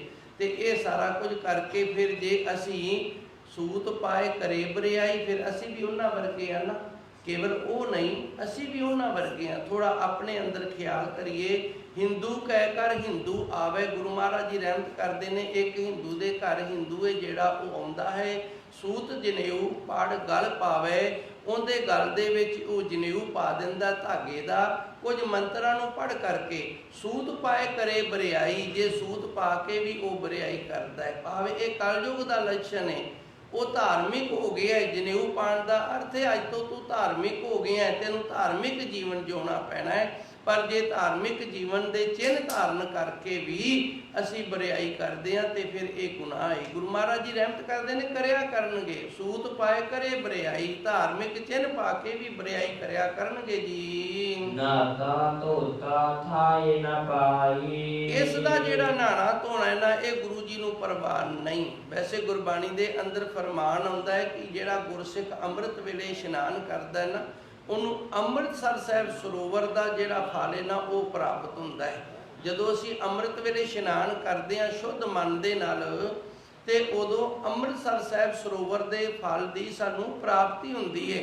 ਪਰ ਜਦੋਂ ਸਾਡੇ ਅੰਦਰ ਸੂਤ ਪਾਏ ਕਰੇ ਬਰਿਆਈ, ਅੰਦਰ ਬਰਿਆਈਆਂ ਨੇ, ਨਾਤਾ ਧੋਤਾ ਥਾਏ ਨਾ ਪਾਈ, ਫਿਰ ਕਿੰਨਾ ਮਰਜ਼ੀ ਅਸੀਂ ਨਹਾ ਲਈਏ ਤੇ ਭਾਵੇਂ ਧੋ ਲਈਏ, ਧੋਣ ਤੋਂ ਭਾਵ ਕੱਪੜਿਆਂ ਦਾ ਧੋਣਾ, ਕਿੰਨੇ ਸੁੱਚੇ ਕੱਪੜੇ ਵਸਤਰ ਮਰਜ਼ੀ ਪਾ ਲਈਏ, ਕਿੰਨਾ ਸਰੀਰ ਮਰਜ਼ੀ ਧੋ ਲਈਏ, ਥਾਏ ਨਾ ਪਾਈ, ਉਹ ਪ੍ਰਭੂ ਪਰਮਾਤਮਾ ਨੂੰ ਪ੍ਰਵਾਨ ਨਹੀਂ ਹੋਵੇਗਾ ਜੀ। ਮੁਸਲਮਾਨ ਕਰੇ ਵਡਿਆਈ। ਹੁਣ ਤਾਂ ਗੁਰੂ ਮਹਾਰਾਜ ਜੀ ਰਹਿਮਤ ਕਰਦੇ ਨੇ। ਇਹ ਤਾਂ ਹਿੰਦੂਆਂ ਦੇ ਇਸ ਤਰ੍ਹਾਂ ਦੇ ਕਲਯੁਗ ਦੇ ਅੰਦਰ ਲੱਛਣ ਨੇ। ਤੇ ਹੁਣ ਮੁਸਲਮਾਨਾਂ ਦੀ ਗੱਲ ਕਰਦੇ ਨੇ। ਮੁਸਲਮਾਨ ਨੇ ਨਾ ਜਿਹੜੇ, ਇਹ ਆਪ ਦੀ ਬੜੀ ਵਡਿਆਈ ਕਰਿਆ ਕਰਨਗੇ, ਆਪ ਦੇ ਧਰਮ ਦੀ ਹੈ ਨਾ ਜਿਹੜੀ, ਇਹ ਬੜੀ ਵਡਿਆਈ ਕਰਿਆ ਕਰਨਗੇ ਜੀ। ਬਿਨ ਗੁਰ ਪੀਰੈ ਕੋ ਥਾਏ ਨਾ ਪਾਈ। ਪਰ ਗੁਰੂ ਮਹਾਰਾਜ ਜੀ ਰਹਿਮਤ ਕਰਦੇ ਨੇ, ਜਦੋਂ ਤੱਕ ਕਿਸੇ ਨੂੰ ਚੰਗਾ ਗੁਰੂ ਜਾਂ ਪੀਰ ਨਾ ਮਿਲੇ, ਉਦੋਂ ਤੱਕ ਉਹਨੂੰ ਦਰਗਾਹ ਦੇ ਵਿੱਚ ਥਾਂ ਨਹੀਂ ਮਿਲਦੀ। ਚੰਗਾ ਗੁਰੂ ਮਿਲ ਜਾਵੇ, ਚੰਗਾ ਪੀਰ ਮਿਲ ਜਾਵੇ, ਗਿਆਨ ਦੀ ਦਾਤ ਪ੍ਰਾਪਤ ਹੋ ਜਾਵੇ ਤੇ ਫਿਰ ਦਰਗਾਹ ਦੇ ਵਿੱਚ ਥਾਂ ਮਿਲਦੀ ਹੈ, ਨਹੀਂ ਤਾਂ ਦਰਗਾਹ ਦੇ ਵਿੱਚ ਥਾਂ ਨਹੀਂ ਮਿਲਦੀ ਹੈ ਜੀ। ਰਾਹੋ ਦਸਾਏ ਉਥੈ ਕੋ ਜਾਏ। ਚੰਗਾ ਗੁਰੂ ਹੋਵੇ, ਚੰਗਾ ਪੀਰ ਹੋਵੇ, ਉਹ ਰਾਹ ਦੱਸੇ ਤੇ ਉਸ ਰਾਹ ਦੇ ਉੱਤੇ ਤੁਰ ਕੇ ਫਿਰ ਉੱਥੇ ਪਹੁੰਚਿਆ ਜਾਂਦਾ ਹੈ। ਧੰਨ ਗੁਰੂ ਨਾਨਕ ਦੇਵ ਜੀ ਰਹਿਮਤ ਕਰਦੇ ਨੇ, ਬਿਨ ਗੁਰ ਪੀਰੇ ਕੋ ਥਾਏ ਨਾ ਪਾਈ। ਭਾਈ ਬਿਨਾ ਚੰਗੇ ਗੁਰੂ ਤੋਂ, ਬਿਨਾ ਚੰਗੇ ਪੀਰ ਤੋਂ ਕਿਸੇ ਨੂੰ ਵੀ ਥਾਂ ਨਹੀਂ ਮਿਲਦੀ, ਭਾਵੇਂ ਉਹ ਹਿੰਦੂ ਹੈ ਤੇ ਭਾਵੇਂ ਮੁਸਲਮਾਨ ਹੈ। ਜਿਹੜੇ ਮੁਸਲਮਾਨ ਨੇ ਉਹ ਪੀਰ ਆਖ ਦਿੰਦੇ ਨੇ, ਤੇ ਜਿਹੜੇ ਆਪਾਂ ਗੁਰੂ ਆਖ ਦਿੰਦੇ ਆ, ਉਹ ਪੀਰ ਆਖਦੇ ਨੇ। ਆਪਣੇ ਪਕੰਬਰ ਨੂੰ ਪੀਰ ਤੋਂ ਪਕੰਬਰ ਸ਼ਬਦ ਬਣੇ ਆ, ਅਵਤਾਰ। ਪਕੰਬਰ ਦਾ ਅਰਥ ਅਵਤਾਰ ਹੁੰਦਾ ਹੈ, ਪੀਰ ਦਾ ਅਰਥ ਗੁਰੂ ਹੈ। ਗੁਰ ਪੀਰੇ ਕੋ ਥਾਏ ਨਾ ਪਾਈ, ਬਿਨ ਗੁਰ ਪੀਰੇ, ਬਿਨਾ ਗੁਰੂ ਤੋਂ ਤੇ ਬਿਨਾ ਪੀਰ ਤੋਂ। ਮੁਸਲਮਾਨਾਂ ਦਾ ਜੇ ਚੰਗਾ ਪੀਰ ਹੈ ਤੇ ਇਸ ਤਰ੍ਹਾਂ ਹਿੰਦੂ ਧਰਮ, ਸਿੱਖ ਧਰਮ ਦੇ ਵਿੱਚ ਜੇ ਚੰਗਾ ਗੁਰੂ ਮਿਲ ਗਿਆ ਤੇ ਫਿਰ ਥਾਂ ਮਿਲਦੀ, ਨਹੀਂ ਤਾਂ ਥਾਂ ਨਹੀਂ ਮਿਲਦੀ। ਉਹ ਵੀ ਅੱਗੇ ਗੁਰੂ ਮਹਾਰਾਜ ਜੀ ਦੱਸਦੇ ਨੇ, ਰਾਹੋ ਦਸਾਏ, ਗੁਰੂ ਨੇ ਰਾਹ ਦੱਸਣਾ ਹੈ, ਗੁਰੂ ਨੇ ਰਾਹ ਦੱਸਣਾ ਹੈ। ਉੱਥੇ ਕੋ ਜਾਏ ਤੇ ਉਸ ਰਾਹ ਦੇ ਉੱਤੇ ਤੁਰ ਕੇ ਹੀ ਕੋਈ ਉੱਥੇ ਜਾਂਦਾ। ਜੇ ਹੁਣ ਗੁਰੂ ਰਾਹ ਦੱਸੀ ਜਾਂਦਾ ਤੇ ਅਸੀਂ ਉਹ ਰਾਹ ਤੇ ਤੁਰਦੇ ਹੀ ਨਹੀਂ, ਤੇ ਫਿਰ ਉੱਥੇ ਕਿਵੇਂ ਪਹੁੰਚਾਂਗੇ? ਨਹੀਂ ਪਹੁੰਚਿਆ ਜਾਏਗਾ। ਤਾਂ ਹੀ ਪਹੁੰਚਿਆ ਜਾਏਗਾ ਜੇ ਗੁਰੂ ਦੇ ਦੱਸੇ ਹੋਏ ਰਾਹ ਦੇ ਉੱਤੇ ਤੁਰਾਂਗੇ ਜੀ। ਕਰਨੀ ਬਾਜੋ ਪਿਸਤ ਨਾ ਪਾਏ। ਪਿਸਤ ਕਹਿੰਦੇ ਨੇ ਸਵਰਗ ਨੂੰ। ਜਦੋਂ ਤੱਕ ਬੰਦਗੀ ਨਹੀਂ ਕਰਦੇ, ਕਰਨੀ ਦਾ ਅਰਥ ਹੁੰਦਾ ਬੰਦਗੀ ਕਰਨਾ, ਸਿਮਰਨ ਕਰਨਾ। ਕਰਨੀ ਬਾਝੋਂ, ਬਿਨਾ ਨੇਕੀ ਕੀਤੇ ਤੋਂ, ਸਿਮਰਨ ਕੀਤੇ ਤੋਂ, ਬੰਦਗੀ ਕੀਤੇ ਤੋਂ ਨਾ ਕਿਸੇ ਨੂੰ ਵੀ ਸਵਰਗ ਜਿਹੜੀ ਉਹ ਨਹੀਂ ਮਿਲਦੀ ਹੈ ਜੀ। ਜੋਗੀ ਕਹਿ ਕਰ ਜੁਗਤ ਦਸਾਈ। हे ਗੋਰਖਨਾਥ, ਤੁਸੀਂ ਜੋਗੀਆਂ ਦੇ ਘਰਾਂ ਦੇ ਵਿੱਚ ਨਾ ਜੁਗਤ ਸੀ ਜਿਹੜੀ ਇਹ ਦੱਸੀ ਸੀ। ਗੁਰੂ ਮਹਾਰਾਜ ਜੀ ਰਹਿਮਤ ਕਰਦੇ ਨੇ, ਤੁਸੀਂ ਜੋਗੀ ਲੋਕ ਹੋ ਤੇ ਪਰਮਾਤਮਾ ਦੇ ਵਿੱਚ ਜੁੜਨ ਵਾਲੀ ਜੋ ਤੁਸੀਂ ਇਹਨਾਂ ਨੂੰ ਜੁਗਤੀ ਦੱਸੀ ਹੈ ਜੀ। ਤਿਤ ਕਾਰਨ ਕੰਨ ਮੁੰਦਰਾ ਪਾਈ। ਤੇ ਉਹ ਜੁਗਤੀ ਨੂੰ ਧਾਰਨ ਕਰਨ ਦੇ ਲਈ ਕੰਨਾਂ ਦੇ ਵਿੱਚ ਮੁੰਦਰਾ ਪਾਈਆਂ ਨੇ। ਇਹ ਨਾ ਸਾਡੇ ਧਾਰਮਿਕ ਚਿੰਨ੍ਹ ਹੁੰਦੇ ਨੇ। ਜਨੇਊ, ਸ੍ਰੀ ਸਾਹਿਬ, ਪੰਜ ਕਕਾਰ ਧਾਰਨ ਕੀਤੇ ਨੇ, ਧਾਰਮਿਕ ਚਿੰਨ੍ਹ ਨੇ। ਧਾਰਮਿਕ ਚਿੰਨ੍ਹ ਤੋਂ ਇਹ ਪਤਾ ਲੱਗਦਾ ਵੀ ਇਹ ਇਸ ਧਰਮ ਦਾ ਧਾਰਨੀ ਹੈ। ਤੇ ਜਿਹੜੀ ਜੀਵਨ ਦਾ ਸਫਲ ਹੋਣਾ ਨਾ, ਜੀਵਨ ਦਾ ਉਧਾਰ ਹੋਣਾ ਹੈ, ਉਹ ਅੰਦਰ ਬੰਦਗੀ ਦੇ ਨਾਲ ਹੋਣਾ ਹੈ, ਅੰਦਰੋਂ ਸਿਮਰਨ ਦੇ ਨਾਲ ਹੋਣਾ ਹੈ। ਜੇ ਸਿਮਰਨ ਕਰਦਾ ਤੇ ਠੀਕ ਹੈ, ਜੇ ਸਿਮਰਨ ਨਹੀਂ ਕਰਦਾ ਤੇ ਫਿਰ ਭਾਈ ਠੀਕ ਨਹੀਂ ਹੈਗਾ। ਕੇਵਲ ਤੇ ਕੇਵਲ ਉਹਨੇ ਧਾਰਮਿਕ ਲਿਬਾਸ ਹੀ ਧਾਰਨ ਕੀਤਾ ਹੈ। ਤਿਤ ਕਾਰਨ ਕਣ ਮੁੰਦਰਾ ਪਾਈ। ਗੁਰੂ ਮਹਾਰਾਜ ਜੀ ਰਹਿਮਤ ਕਰਦੇ ਨੇ, ਤੁਸੀਂ ਜੋਗੀਆਂ ਦਾ ਪੰਥ ਚਲਾਇਆ ਤੇ ਜੁਗਤੀ ਦੱਸੀਏ ਜੁੜਨ ਦੀ, ਉਹਦੇ ਕਾਰਨ ਦੇ ਲਈ ਭਾਵ ਪ੍ਰਭੂ ਪਰਮਾਤਮਾ ਦੀ ਪ੍ਰਾਪਤੀ ਦੇ ਲਈ ਕੰਨਾਂ ਦੇ ਵਿੱਚ ਮੁੰਦਰਾ ਪਾਈਆਂ ਹਨ। ਮੁੰਦਰਾ ਪਾਏ ਫਿਰੈ ਸੰਸਾਰ। ਪਰ ਫਿਰ ਇਹ ਕਾਹਦਾ ਜੋਗ ਹੈ ਜੇ ਮੁੰਦਰਾ ਪਾ ਕੇ ਤੇ ਲੋਕਾਂ ਦੇ ਘਰਾਂ ਦੇ ਵਿੱਚ ਮੰਗਦਾ ਫਿਰਦਾ। ਸੰਸਾਰ ਦੇ ਵਿੱਚ ਇਹ ਜੋਗੀ ਮੰਗਣ ਨਹੀਂ ਸੰਜਾਇਆ ਕਰਦੇ। ਇਹਨਾਂ ਦਾ ਪਿਛਲਾ ਇਤਿਹਾਸ ਪੜ੍ਹ ਕੇ ਵੇਖੋ, ਇਹਨਾਂ ਦੇ ਪਿੰਡਾਂ ਦੇ ਵਿੱਚ ਡੇਰੇ ਹੋਇਆ ਕਰਦੇ ਸਨ ਜੋਗੀਆਂ ਦੇ, ਤੇ ਜੋਗੀ ਆਪਣੇ ਡੇਰੇ ਦੇ ਵਿੱਚ ਰਿਹਾ ਕਰਦਾ ਸੀ, ਕਦੀ ਵੀ ਕਿਸੇ ਦੇ ਘਰੇ ਇਹ ਮੰਗਣ ਨਹੀਂ ਸੀ ਜਾਂਦਾ। ਲੋੜਵੰਦ ਮਨੁੱਖ ਸਨ ਜਿਹੜੇ, ਉਹ ਇਹਨਾਂ ਦੇ ਕੋਲ ਆਇਆ ਕਰਦੇ ਸਨ ਤੇ ਆਪਣੀ ਸ਼ਰਧਾ ਦੇ ਅਨੁਸਾਰ ਇਹਨਾਂ ਨੂੰ ਭੇਟ ਕਰਦਿਆ ਕਰਦੇ ਸਨ। ਜੋ ਕੁਝ ਇਹਨਾਂ ਨੂੰ ਮਿਲਦਾ ਸੀ ਉਹ ਛਕਾ ਲੈਂਦੇ ਸਨ, ਕਿਉਂਕਿ ਇਕੱਲਾ ਸਰੀਰ ਹੁੰਦਾ ਸੀ। ਇਹਨਾਂ ਦਾ ਕਿਹੜਾ ਪਰਿਵਾਰ ਹੁੰਦਾ ਸੀ ਵੀ ਨਾਲ ਪਰਿਵਾਰ ਨੂੰ ਪਾਲਣਾ ਹੈ। ਹੁਣ ਇਕੱਲਾ ਮਨੁੱਖ ਉਹਦੀਆਂ ਲੋੜਾਂ ਬੜੀਆਂ ਥੋੜੀਆਂ, ਬਾਕੀ ਇਹਨਾਂ ਦੀਆਂ ਲੋੜਾਂ ਤਾਂ ਬਿਲਕੁਲ ਹੀ ਥੋੜੀਆਂ ਹੋਇਆ ਕਰਦੀਆਂ ਸਨ। ਥੋੜੇ ਜਿਹੇ ਵਸਤਰਾਂ ਦੇ ਨਾਲ ਸਮਾਂ ਪਾਸ ਕਰ ਲੈਣਾ, ਥੋੜਾ ਬਹੁਤ ਖਾ ਲੈਣਾ, ਜ਼ਿਆਦਾ ਜਿਹੜਾ ਉਹ ਸਮਾਧੀ ਦੇ ਵਿੱਚ ਲੀਨ ਰਹਿਣਾ। ਮੁੰਦਰਾ ਪਾਏ ਫਿਰੇ ਸੰਸਾਰ। ਹੁਣ ਮੁੰਦਰਾ ਪਾਲੀਆਂ ਭਾਵ ਧਾਰਮਿਕ ਚਿੰਨ੍ਹ ਜਿਹੜਾ ਉਹ ਧਾਰ ਲਿਆ ਹੈ ਤੇ ਸੰਸਾਰ ਦੇ ਵਿੱਚ ਮੰਗਦੇ ਫਿਰਦੇ ਹਨ ਜੀ। ਉਹ ਪਰਮਾਤਮਾ ਸਿਰਜਣਹਾਰ ਹੈ ਜਿਹੜਾ ਹਰ ਥਾਂ ਤੇ ਵਿਆਪਕ ਹੈ ਜੀ। ਜਿੰਨੇ ਵੀ ਜੀ ਇਸ ਦੁਨੀਆ ਤੇ ਆਏ ਨੇ ਸਾਰੇ ਹੀ ਪ੍ਰਾਹੁਣਚਾਰੀ ਵਾਲੇ ਨੇ। ਵਟਾਊ ਦਾ ਅਰਥ ਹੁੰਦਾ ਹੈ ਵਾਟ ਦੇ ਉੱਤੇ ਤੁਰਨ ਵਾਲਾ ਯਾਤਰੀ। ਅਸੀਂ ਸਾਰੇ ਹੀ ਯਾਤਰੀ ਹਾਂ ਤੇ ਸਰੀਰ ਦਾ ਜਿਹੜਾ ਸਫ਼ਰ ਹੈ ਇਹ ਸਿਵਿਆਂ ਤੱਕ ਹੈ। ਜਦੋਂ ਅਸੀਂ ਸਿਵਿਆਂ 'ਚ ਪਹੁੰਚ ਗਏ ਉਦੋਂ ਸਾਡੀ ਯਾਤਰਾ ਪੂਰੀ ਹੋ ਜਾਣੀ ਹੈ। ਜਨਮ ਤੋਂ ਲੈ ਕੇ ਮਰਨ ਤੱਕ ਦਾ ਸਾਡਾ ਸਫ਼ਰ ਹੈ, ਸਾਡੀ ਯਾਤਰਾ ਹੈ। ਇਸ ਤਰ੍ਹਾਂ ਸਾਰੇ ਬਟਾਊ ਨੇ, ਸਾਰੇ ਰਸਤੇ ਤੇ ਤੁਰਨ ਵਾਲੇ ਹਨ ਜੀ। ਚੀਰੀ ਆਈ ਢਿੱਡ ਨਾ ਕਾਉ। ਚੀਰੀ ਦਾ ਅਰਥ ਹੁੰਦਾ ਮੌਤ ਦੀ ਚਿੱਠੀ, ਮੌਤ ਦਾ ਸਮਾਂ ਜਿਹੜਾ। ਚੀਰੀ ਆਈ ਜਦੋਂ ਮੌਤ ਦੀ ਖਬਰ ਆ ਗਈ, ਮੌਤ ਦਾ ਸਮਾਂ ਆ ਗਿਆ, ਢਿੱਲ ਨਾ ਕਾਉ। ਉਦੋਂ ਕਿਸੇ ਦੇ ਨਾਲ ਢਿੱਲ ਨਹੀਂ ਗੁਜ਼ਾਰੀ ਜਾਣੀ, ਭਾਵ ਮੌਤ ਨੇ ਕਿਸੇ ਨਾਲ ਲਿਹਾਜ਼ ਨਹੀਂ ਕਰਨੀ। ਜਦੋਂ ਚੀਰੀ ਆ ਗਈ, ਦਰਗਾਹ 'ਚੋਂ ਫਰਮਾਨ ਆ ਗਿਆ ਅੰਤਲੇ ਸਮੇਂ ਦਾ, ਉਦੋਂ ਫਿਰ ਕਿਸੇ ਨਾਲ ਢਿੱਲ ਨਹੀਂ ਹੁੰਦੀ, ਉਹਨੂੰ ਸਰੀਰ ਛੱਡਣਾ ਪੈਂਦਾ ਹੈ ਜੀ। ਇੱਥੇ ਜਾਣੈ ਸੋ ਸਭ ਸਿਆਣੈ। ਧੰਨ ਗੁਰੂ ਜੀ ਰਹਿਮਤ ਕਰਦੇ ਨੇ, ਜਿਹੜਾ ਇੱਥੇ ਰੱਬ ਨੂੰ ਜਾਣ ਲੈਂਦਾ ਨਾ ਸੋ ਜਾਏ ਸਿਆਣੇ, ਉਹ ਅੱਗੇ ਸਿਆਣਿਆ ਜਾਏਗਾ। ਜਿਹੜਾ ਇੱਥੇ ਰੱਬ ਨੂੰ ਜਾਣ ਲੈਂਦਾ ਹੈ, ਇਸ ਦੁਨੀਆ ਦੇ ਅੰਦਰ ਅਸੀਂ ਆਏ ਹਾਂ ਤੇ ਇਸ ਵਾਸਤੇ ਆਏ ਹਾਂ ਕਿ ਅਸੀਂ ਰੱਬ ਨੂੰ ਜਾਣ ਲਈਏ, ਉਸ ਵਾਹਿਗੁਰੂ ਦੇ ਨਾਲ ਸਾਡੀ ਜਾਣ ਪਛਾਣ ਬਣ ਜੇ। ਇੱਥੇ ਜਾਣੇ, ਜਿਹੜਾ ਇੱਥੇ ਰੱਬ ਨੂੰ ਜਾਣ ਲੈਂਦਾ ਸੋ ਜਾਏ ਸਿਆਣੇ, ਉਹਨੂੰ ਅੱਗੇ ਦਰਗਾਹ ਦੇ ਵਿੱਚ ਫਿਰ ਸਿਆਣਿਆ ਜਾਂਦਾ ਹੈ ਜੀ। ਹੋਰ ਫਕਰ ਹਿੰਦੂ ਮੁਸਲਮਾਨ ਹੈ। ਤੇ ਹੋਰ ਜਿਹੜੇ ਨੇ ਨਾ ਉਹ ਸੱਖਣੇ ਨੇ। ਫੱਕੜ ਦਾ ਅਰਥ ਹੁੰਦਾ ਸੱਖਣਾ, ਖਾਲੀ। ਇਹ ਫੱਕਰ ਸ਼ਬਦ ਜਿਹੜਾ ਉੱਥੋਂ ਬਣਿਆ ਹੈ, ਜਿੰਦੇ ਕੋਲ ਕੁਝ ਵੀ ਨਾ ਹੋਵੇ, ਅਕਲ ਵੀ ਨਾ ਹੋਵੇ, ਮਤ ਵੀ ਨਾ ਹੋਵੇ ਤੇ ਹੋਰ ਵੀ ਕੁਝ ਨਾ ਹੋਵੇ, ਅਸੀਂ ਕਹਿ ਦਿੰਦੇ ਆ ਫੱਕਰ ਹੈ। ਫੱਕਰ ਹੈ ਜਿਹੜਾ ਸ਼ਬਦ, ਇਹਦੇ ਤੋਂ ਫੱਕੜ ਬਣਿਆ ਤੇ ਫੱਕਰ ਦਾ ਅਰਥ ਹੁੰਦਾ ਖਾਲੀ ਸੱਖਣਾ, ਇਹਦੇ ਕੋਲ ਕੁਝ ਵੀ ਨਹੀਂ, ਇਹਨੇ ਘਰ-ਬਾਰ ਛੱਡਿਆ ਹੋਇਆ ਹੈ। ਕਈ ਇਸ ਤਰ੍ਹਾਂ ਦੇ ਫਕੀਰ ਹੁੰਦੇ ਨੇ, ਅਸੀਂ ਉਹਨਾਂ ਨੂੰ ਵੀ ਫੱਕਰ ਕਹਿ ਦਿੰਦੇ ਆ ਵੀ ਇਹ ਫੱਕਰ ਬੰਦਾ, ਭਾਵ ਇਹਨੇ ਘਰ-ਬਾਰ ਸਾਰਾ ਕੁਝ ਛੱਡਿਆ ਹੈ, ਇਹ ਅੰਦਰੋਂ ਬਿਲਕੁਲ ਮੋਹ ਮਾਇਆ ਤੋਂ ਖਾਲੀ ਹੈ। ਹੁਣ ਇੱਥੇ ਫੱਕੜ ਦਾ ਅਰਥ ਹੈ ਸੱਖਣਾ। ਹੋਰ ਫੱਕੜ ਹਿੰਦੂ ਮੁਸਲਮਾਨੇ, ਭਾਵੇਂ ਮੁਸਲਮਾਨ ਹੈ ਤੇ ਭਾਵੇਂ ਹਿੰਦੂ ਹੈ, ਨਾਮ ਦੀ ਕਮਾਈ ਤੋਂ ਬਿਨਾਂ ਉਹ ਅੰਦਰ ਸੱਖਣਾ ਹੈ। ਜੇ ਉਹਨੇ ਇੱਥੇ ਪਰਮਾਤਮਾ ਨੂੰ ਜਾਣ ਲਿਆ, ਉਸ ਪਰਮਾਤਮਾ ਨੂੰ ਅੰਦਰ ਪ੍ਰਾਪਤ ਕਰ ਲਿਆ, ਪ੍ਰਗਟ ਕਰ ਲਿਆ, ਤੇ ਫਿਰ ਉਹ ਅੰਦਰੋਂ ਭਰ ਕੇ ਗਿਆ ਹੈ, ਨਹੀਂ ਤਾਂ ਭਾਈ ਉਹ ਅੰਦਰੋਂ ਸੱਖਣਾ ਗਿਆ ਹੈ ਜੀ। ਸਭਨਾ ਕਾ ਲੇਖਾ ਹੋਏ। ਜਿਹੜਾ ਲੇਖਾ ਹੈ ਦਰਗਾਹ ਦੇ ਵਿੱਚ ਜਾ ਕੇ ਉਹ ਸਾਨੂੰ ਸਾਰਿਆਂ ਨੂੰ ਦੇਣਾ ਪੈਂਦਾ, ਭਾਵੇਂ ਕੋਈ ਚੰਗਾ ਹੈ ਤੇ ਭਾਵੇਂ ਕੋਈ ਮਾੜਾ ਹੈ। ਸਭਨਾ ਕਾ ਦਰ ਲੇਖਾ ਹੋਏ। ਲੰਘਣਾ ਇੱਕੋ ਦਰਵਾਜ਼ੇ ਦੇ ਵਿੱਚੋਂ ਅਸੀਂ ਸਾਰਿਆਂ। ਜਿਹੜਾ ਲੰਘਣਾ ਹੈ ਨਾ ਅਖੀਰ ਮਰਨ ਤੋਂ ਬਾਅਦ ਇਹ ਮੌਤ ਦਾ ਦਰਵਾਜ਼ਾ ਹੈ, ਉਹ ਮੌਤ ਦੇ ਦਰਵਾਜ਼ੇ ਦੇ ਵਿੱਚੋਂ ਅਸੀਂ ਸਾਰਿਆਂ ਨੇ ਇੱਕੋ ਥਾਂ ਤੋਂ ਲੰਘਣਾ ਹੈ। ਤੇ ਜਿਹੜਾ ਵੀ ਉੱਥੋਂ ਲੰਘਦਾ, ਭਾਵੇਂ ਚੰਗਾ ਹੈ ਤੇ ਭਾਵੇਂ ਮਾੜਾ ਹੈ, ਉਹ ਦਰਵਾਜ਼ੇ ਦੇ ਵਿੱਚ ਸਾਰਿਆਂ ਤੋਂ ਫਿਰ ਉਹਦਾ ਕੀਤਾ ਹੋਇਆ ਕਰਮ ਹੈ ਨਾ, ਜਿਹੜਾ ਉਹਦਾ ਲੇਖਾ ਜੋਖਾ ਪੁੱਛਿਆ ਜਾਂਦਾ ਹੈ ਜੀ। ਕਰਨੀ ਬਾਝੋ ਕਰੈ ਨ ਕੋਇ। ਤੇ ਜਿਹਨੇ ਨਾਮ ਜਪਣ ਵਾਲੀ ਨੇਕੀ ਨਹੀਂ ਕੀਤੀ, बिना नेकी कीते तो बिना बंदगी सिमरन कीते तो तरे ना कोई, दुनिया के अंदर कोई भी तर के नहीं जाएगा। करनी बाजो तरे ना कोई, जदों तक असी बंदगी नहीं करते, सिमरन नहीं करते, प्रभु परमात्मा का नाम नहीं जपते, उदों तक भावें हिंदू है, भावें मुसलमान है, भावें जोगी है, जेड़े मर्जी वो धर्म दे विच रहन वाला है, जे नाम की कमाई वाला है, प्रभु परमात्मा नूं अंदर जान लिया, प्राप्त कर लिया, ते फिर तर जाता है जी।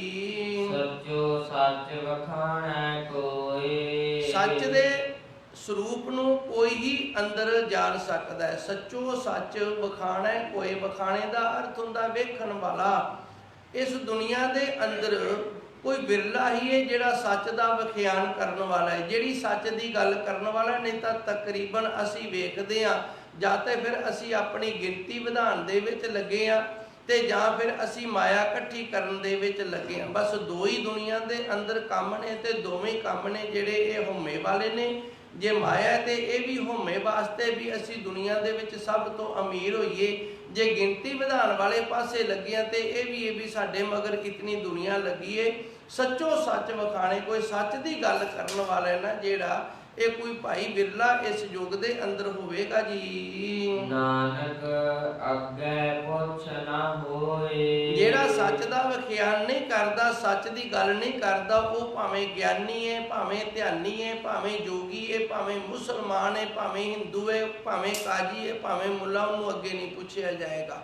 ਅੱਗੇ ਉਹਦੀ ਗਿਣਤੀ ਹੈ ਜਿਹੜੀ ਉਹ ਪਾਪੀਆਂ ਦੇ ਵਿੱਚ ਹੋਏਗੀ, ਅੱਗੇ ਉਹਦੀ ਮੁਕਤੀ ਵਾਲਿਆਂ ਦੇ ਵਿੱਚ ਗਿਣਤੀ ਨਹੀਂ ਹੋਏਗੀ। ਨਾਨਕ ਅੱਗੇ ਪੁੱਛ ਨਾ ਹੋਏ, ਬਿਨਾਂ ਨਾਮ ਤੋਂ, ਬਿਨਾਂ ਸੱਚ ਦੇ ਪ੍ਰਚਾਰ ਤੋਂ, ਬਿਨਾਂ ਸੱਚ ਦੇ ਲੜ ਲੱਗੇ ਤੋਂ, ਸੱਚ ਦੀ ਕਮਾਈ ਤੋਂ ਬਿਨਾਂ ਅੱਗੇ ਭਾਈ ਪਛਾਣ ਨਹੀਂ ਹੋਣੀ। ਇਹ ਗੁਰੂ ਮਹਾਰਾਜ ਜੀ ਧੰਨ ਗੁਰੂ ਨਾਨਕ ਦੇਵ ਜੀ ਦੇ 2 ਸ਼ਲੋਕ ਨੇ। ਪੌੜੀ ਅੱਜ ਰਹਿ ਗਈ ਹੈ, ਪੌੜੀ ਦੀਆਂ ਵਿਚਾਰਾਂ ਨਹੀਂ ਹੋ ਸਕੀਆਂ। ਸ਼ਲੋਕ ਸਨ ਜਿਹੜੇ ਇਹਨਾਂ ਦੀਆਂ ਤੁਕਾਂ ਜ਼ਿਆਦੀਆਂ ਸਨ। ਧੰਨ ਗੁਰੂ ਨਾਨਕ ਦੇਵ ਜੀ ਦੇ ਸ਼ਬਦ ਅੱਗੇ ਵੀ ਆਉਣਗੇ। ਹੁਣ ਥੋੜੇ ਜਿਹੇ ਜੋਗੀਆਂ ਦੇ ਨਾਲ ਸਵਾਲ ਜਵਾਬ ਨੇ। ਗੁਰੂ ਨਾਨਕ ਦੇਵ ਜੀ ਸੱਚੇ ਸਤਿਗੁਰ ਦੇ ਜੋ ਸਿੱਧ ਗੋਸ਼ਟ ਦੀ ਬਾਣੀ ਦੇ ਵਿੱਚ ਸਵਾਲ ਜਵਾਬ ਸਨ, ਉਹ ਹੰਗਤਾ ਵਾਲੇ ਸਵਾਲ ਜਵਾਬ ਸਨ। ਇੱਥੇ ਜਿਹੜੇ ਸਵਾਲ ਜਵਾਬ ਨੇ ਉਹ ਗਿਆਨ ਵਾਲੇ ਸਵਾਲ ਜਵਾਬ ਨੇ। ਧੰਨ ਗੁਰੂ ਨਾਨਕ ਦੇਵ ਜੀ ਆਪ ਕਿਰਪਾ ਕਰਨਗੇ, ਰਹਿਮਤ ਕਰਨਗੇ, ਆਪਣੇ ਦਰ ਦੀ ਸੇਵਾ ਆਪ ਤੰਦਰੁਸਤੀ ਦੀ ਦਾਤ ਬਖਸ਼ਿਸ਼ ਕਰਕੇ ਲੈ ਲੈਣਗੇ। ਦੇਹੋ ਸੱਜਣ ਆਸੀਸੜੀਆ, ਜੋ ਹੋਵੇ ਸਹਿਬ ਸਿਉ ਮੇਲ।